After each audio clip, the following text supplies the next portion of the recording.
तर पुणेकर तुमचे पण लाँग हेअर्स आहेत आणि तुम्हाला लेअर करायचे आहेत, तर हा व्लॉग तुमच्यासाठी. तर नमस्कार मित्रांनो, नेहमीप्रमाणे आपण सलूनला जाण्यासाठी निघालो होतो.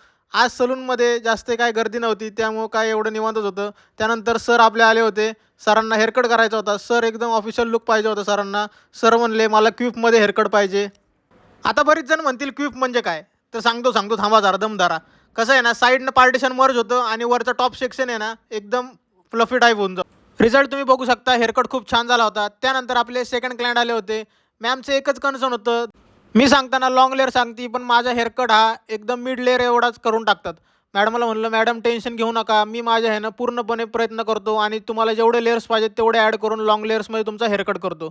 त्यानंतर मॅडमचा सेक्शन बाय सेक्शन हेअरकट करायला चालू केला. मॅडम पण बघत होत्या हेअरकट कसं चाललंय ते. मॅमला म्हणलं, "मॅम हेअरकट तुमचा चांगला होईल. टेन्शन काही घेऊ नका." कारण की मॅडमला 1 वर्ष झाले होते. मॅडमनी हेअरकट काही केला नव्हता. कारण की मागच्या वेळेस ज्यावेळेस हेअरकट केला होता त्यांनी कुणाकडे काय माहीत नाही. पण त्यावेळेस त्यांनी डायरेक्ट लाँग लेअर म्हणून त्यांचा डायरेक्ट मिड लेअर करून टाकला होता. त्यामुळे मॅडम म्हणल्या, "मला आता भीती वाटते कुणाकडे पण हेअरकट करायचा."